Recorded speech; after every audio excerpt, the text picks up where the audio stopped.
Have you ever needed somebody to come along in this crazy life and this crazy story of real estate with you, but you're not sure what you need? Do you need a coach? Do you need a trainer? Do you need a consultant? There's so many options to choose from out there that I just real quick wanted to go through each one of these things. So what are your options? Number one, training.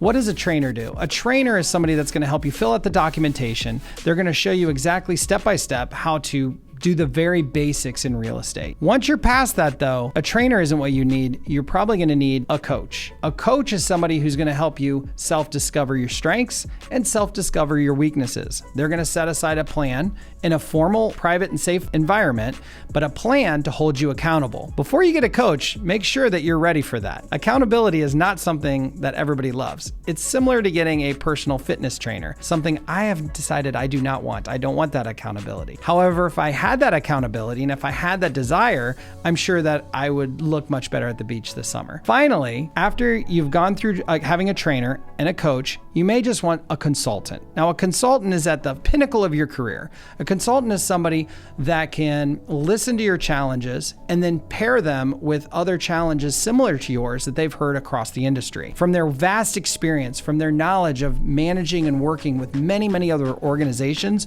or top realtors, they're able to guide you through those really, really difficult decisions that you may have to make as a leader of a large organization or of a large business. So you've got training, you've got coaching, and you've got consulting. My question is, which one do you need? Comment below, and if you like this video, subscribe and like.